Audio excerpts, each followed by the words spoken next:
What's up, guys? Welcome back to another episode of Behind the Facade. I'm your host, Gavin J. Gallagher, and on this podcast, I explore the mental and emotional game often playing out subconsciously, both in your mind and the mind of everyone else in the real estate or property investment market. The key to success in this game is to master your mindset and behavior, to take control of your thoughts, your emotions, and most importantly, your ego. Welcome to the show. Guys, real quick before we begin, I have created a brand new accelerator program. It kicks off in mid-May and has an in-person welcome event starting on the 1st of June. I've put a ton of work into building this course, and it's important to point out that this is not a novice level program. It's for people who own property and want to be involved in the property business.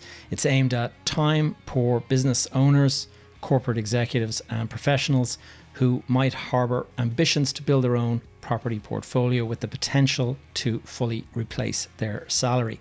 Now, you may not want to leave your job, or you may not want to give it up or anything like that, but I think you will see the value of having options beyond selling your time for money. If this sounds of interest, please click the link below to book a call with me to discuss whether or not you're a right fit for the program. I do look forward to meeting you in June if you are, and working closely with you on this exciting journey. Now, back to the show. What's up, guys? Welcome back to another episode. And a couple of days ago, the Central Statistics Office published its latest findings on their National Residential Property Price Index, the PPI. Now, this comes out every month, and it made for some really interesting reading. And the headlines that were sort of on the papers and things like that were that the market has accelerated to 6.1% nationally in the 12 months to February. That is up from 5.4% of housing inflation, or the growth in the prices. That was just in January. The annual figure was 5.4. Now it's 6.1. And this is the sixth consecutive month in a row that it has increased. And so this will be causing a couple of alarm bells to be ringing in various halls and corridors in the government. Now, the median price for a home in Ireland today is now 330,000. And this is split into regions and air codes, and it's an interesting study. You should look and check it out. But they and by the way, air codes, for those of our international listeners, that those are the equivalent of zip codes in America, or I guess just postcodes that you have in the UK. But 330,000, that is the median number, or in other words, the average. But in the Dublin region, the median, that shoots up to 445,000. And so obviously an average price, there are lower prices and there are higher prices. And so it's just the median figure. If you look at the study of the country, it actually highlights that Leitrim, County Leitrim, is the area with the lowest median price. And so it falls as low as 165,000 for a house in the Leitrim area. Now, if you go into Dublin itself and you start breaking it down into parts of Dublin, then it really gets interesting. Now, the A94 air code, that is the Blackrock area. And ironically, it's the place that I've actually moved from. I was living in A94 for about 7 years, and I've just moved into D18. But the median price in the A94 air code region is 715,000. And that's the median. And so, more than double the price of the average. Also, the median for the air code F45, which those of you down the country will know, Castlereagh. The air code there, that is the lowest air code in the entire country for prices. And the median price there is 135,000 per property. Now, what this all means, and it was really interesting when I read it, is that we are now 8.5% higher across the board than the average peak price, that the highest peak price reached in April 2007. So we all talk about the boom And we are now 8.5% higher in terms of prices than the highest point ever reached during the boom. And so this says a lot. And I'm going to leave a link in the show notes for you guys to go and check out the study yourself if you're interested. But what is of more interest to me is the makeup of the buyers, because that gets into what we're talking about today. Now, 50,156 dwellings were purchased in the 12 months to February. And like there could be some more than that didn't officially go through the revenue commissioners or whatever, but according to the revenue commissioners, 50,156 properties were registered as having transacted. Of those, 17,492, or 35% of the entire, were purchased by first-time buyers. First-time buyers that were owner-occupiers. Now, 26,654, that is the number of other owner-occupiers that are sort of like trading up or trading down or doing whatever it is. But it's interesting that the largest block is first-time buyers, 35%. And then everyone else is mixed into the other block of 53%, with the exception of landlords. So investors or non-occupiers that are transacting, that was 6,000. So just 12% of the market was made up of non-owner occupiers, or non-occupiers, I should say. Now, the first time house prices rose. This is where it's really interesting. First time prices rose by 9.2% on average, whereas second-hand homes only rose by 1.6%. So that's pointing, there's a little red flag there pointing, why is it that new homes are, rising at 9%? Whereas if everyone needs a home, why is it that all homes are not rising at 9%? And this would suggest that something is driving the first-time buyers market.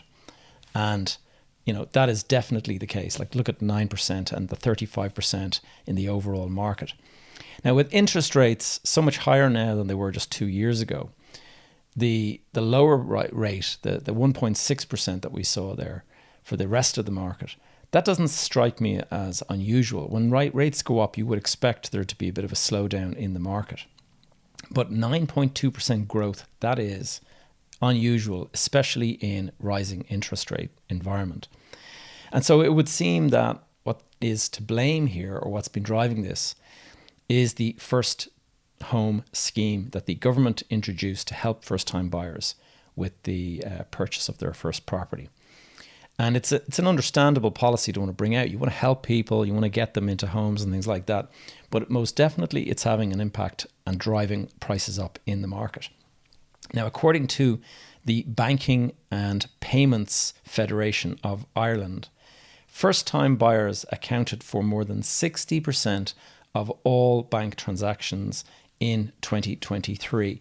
Interestingly, the report indicated that the average first-time buyer mortgage is now $294,836.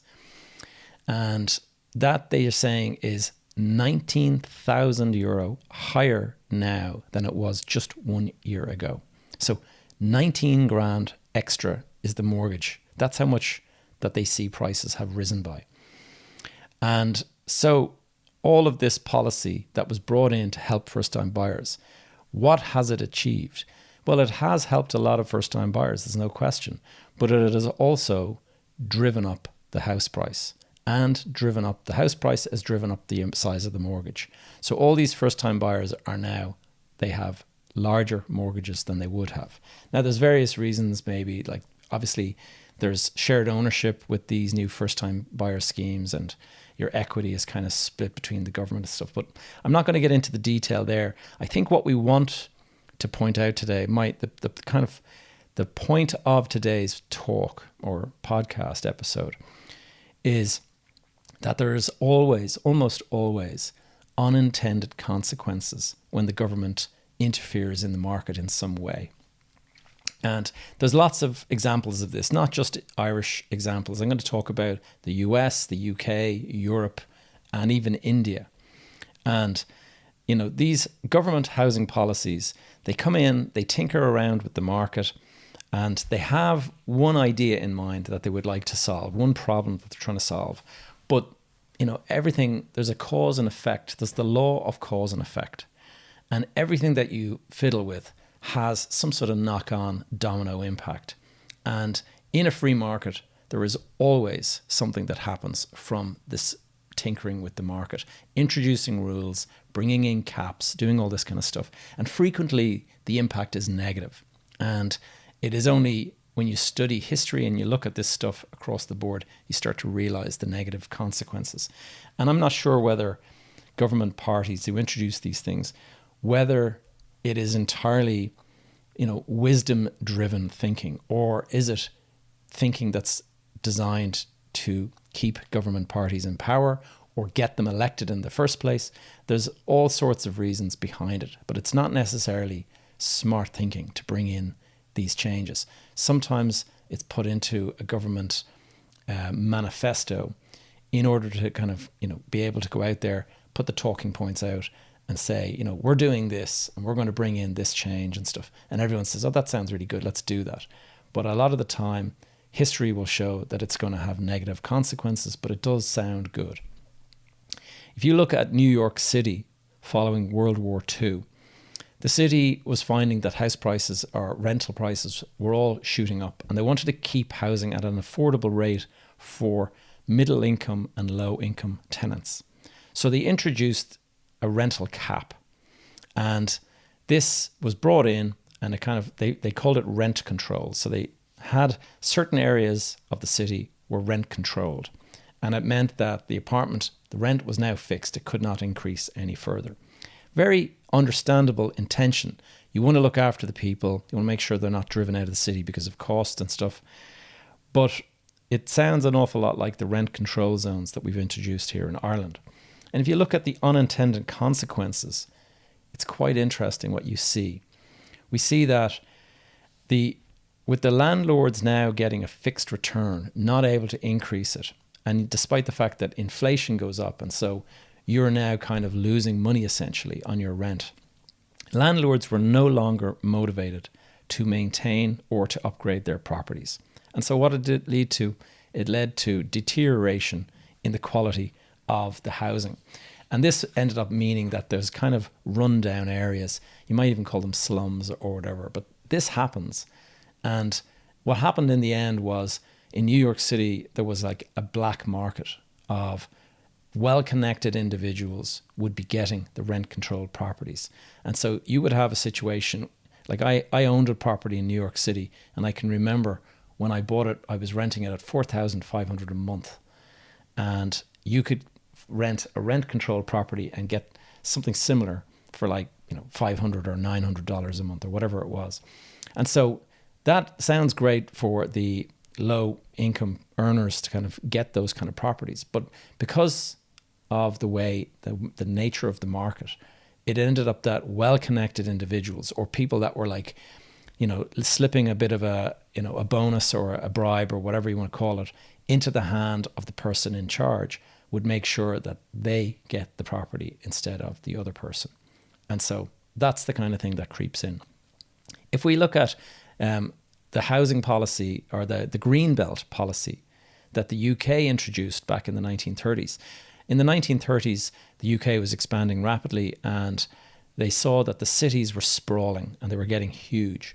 And so what they decided to do is, let's go and introduce this green belt policy. And what it meant was that the city could no longer extend beyond a point. And then there was lots and lots of beautiful countryside extending out for miles. And parklands, just rural kind of agricultural land, wild land. And it was undeveloped land and it could not be touched. And so sounds like a great policy. If you think about it, like, isn't that nice that you have the fields and the countryside kind of close? But again, understandable intention, unintended consequences. And what it did was it most definitely pushed up the prices of land and housing in the city that was now surrounded by this nice countryside. But it also led to what was referred to as leapfrog development. And that is where developers were pushed beyond the greenbelt. So the green belts extended for so many miles, and then they stopped, and development could would recommence beyond that line. And that was the point where they all started building again. And so what you ended up having was, rather than pay the higher prices in the city, they now went out beyond the greenbelt and started developing out there. And so it created these suburbs that were much further away from the city. And what did this do? It led to larger commutes, longer time spent in the car driving to and from work, or trains or whatever. And that ultimately had a greater environmental impact than what was originally intended by the Greenbelt policy. If we look at Germany, the government introduced, now I can't pronounce this German word, but the English translation is rent brake. And again, it was a rental cap that was brought in. And the idea was there was areas where there was a shortage of housing, prices were increasing because of the shortage. And so let's introduce this cap on rents, and then nobody can increase their rent and everyone will be happy. What it did, though, is they had certain loopholes where if you refurbished the property to a certain level, then you could avoid that. That cap. And this is similar again to what we have in the Irish system. We have got the rent control zones, and the only way you can break from the rent control is if the property is vacant for 2 years, or if you are going to completely refurbish it and bring the BER level to your energy performance level up by 2 or 3 points. I can't remember exactly, but you go from, say, a C to a B, and that will entitle you to the increase. And so you sidestep the rental cap. So what did this do? Well, once again, landlords who don't want to will not invest in the property because the rent is capped now, so there's no point. But those others that saw this loophole, they decided, let's go and renovate the apartment and let's really refurbish it nicely. Let's go and drive it up in price to a much higher level. And what it led to, unintendedly again, is the gentrification of entire neighborhoods. And so it pushed up the prices and it pushed out all of the long-standing residents that had grown up in those neighborhoods. They could no longer afford it because this cap that was brought in was only for the existing apartments. It was not for, significantly enhanced or renovated apartments. In Sweden, the government introduced the same rent controls as New York did, and this was shortly after World War II.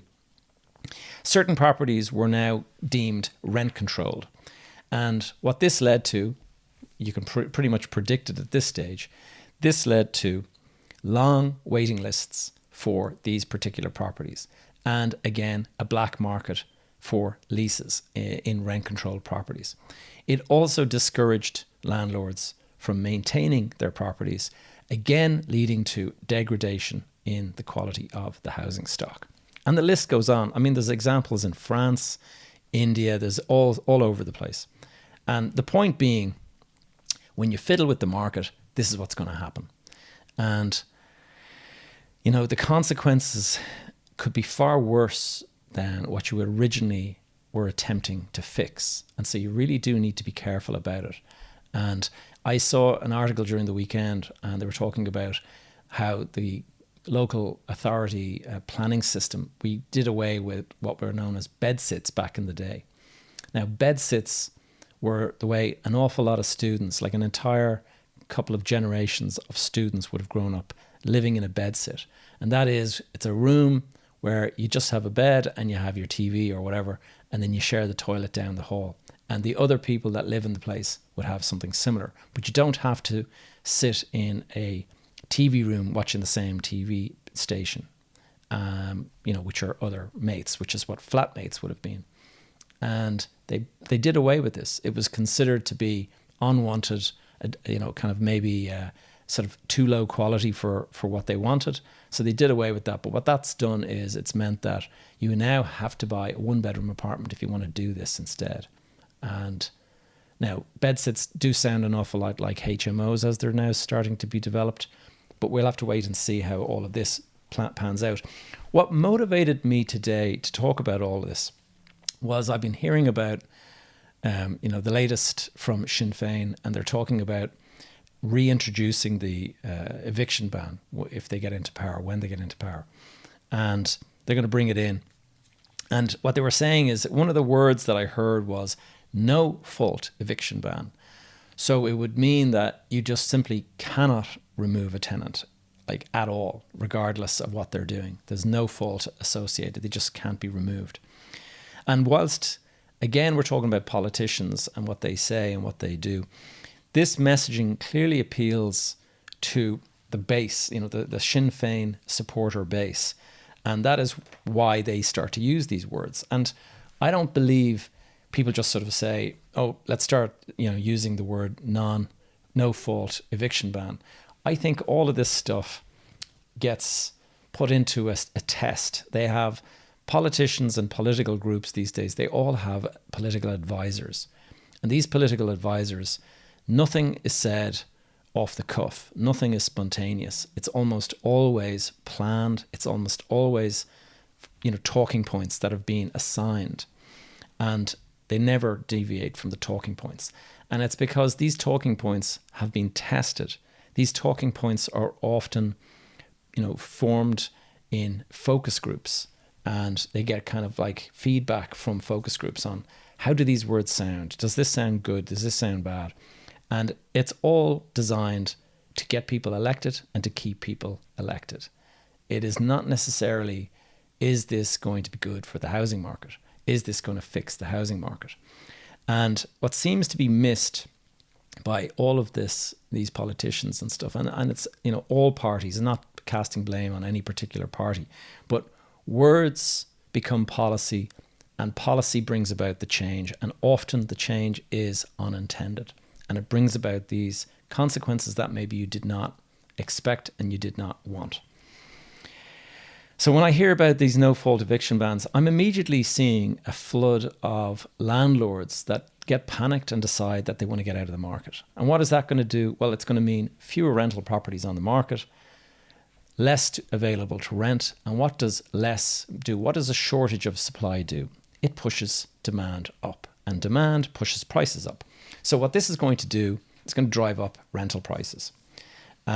It's going to drive up the demand for rental properties. And because there'll be fewer out there, you might say, oh, well, there's going to be rent caps and stuff like that to prevent that from happening.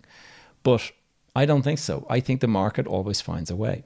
And what you'll have is the market will find a way, and whether that will be renovating the property or keeping it empty for 2 years or deciding just to sell and get out, there's going to be less rental property on the market. Now, the next consequence of no fault eviction ban, in my view, and this is just my own thoughts on the market and stuff, is it's going to create an insane level of scrutiny on the tenant by the landlord.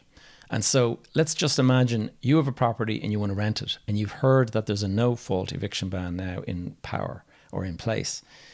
And what are you going to do? You're going to go and just rent to the first person that knocks on your door? No, it's never a good idea anyway. You always are recommended to do a lot of due diligence. You ask for bank statements. You want to make sure the person has enough rent, enough income to cover the rent. But you also want to make sure that these guys don't have a negative, history. And a lot of the time people will ring up the existing landlord and say, hey, you've got this person living with you. What are they like? Now, bear in mind, if somebody is a problem, the landlord that they're with is probably trying to get rid of them. And so what are they going to tell another landlord asking the question? The first thing they're going to say is, oh yeah, this guy's grand, go ahead. I'd sign him up if I were you. And the motivation there is to get rid of the guy yourself. And so you have to go and dig deeper into this. You need to go to the previous landlord and maybe even the previous landlord. Now, if that sounds like a lot of work and a lot of chasing down and trying to get a hold of people and stuff like that, it is. But if you introduce no fault eviction bans, what is it going to mean? It's going to mean that some guy could come along and say, right, here's your rent for the first month, and then stop paying you the next month and just decide like, no, sorry, I'm not paying you any rent, can't afford it. And you're stuck with this person. And we know from listening to the various complaints around the place that the RTB, they are handling all of these complaints to try to get rid of tenants that are not paying and stuff, and during the eviction ban. It took 18 months to get rid of some of these people. So what does your bank do while you're trying to make your mortgage payments and you say, sorry, the tenant refuses to leave, so you can't rent, I can't pay my mortgage? What does the bank do? You know, a lot of the time the bank will bring a lot of pressure on you and they say, you have to find a way to pay this mortgage or else, you know. So what are tenants going to have to do? Tenants are going to have to provide a huge amount of history for their next landlord. If there's a no-fault eviction ban brought in, you're going to have landlords being extra careful. I imagine you're going to want to see landlord references, you're going to want to see employment references, you're going to want to see bank statements. You're just going to have a whole history. Where were you before this? And where were you before that? And you're going to have to go out and you're going to have to verify this by ringing people and contacting them and stuff.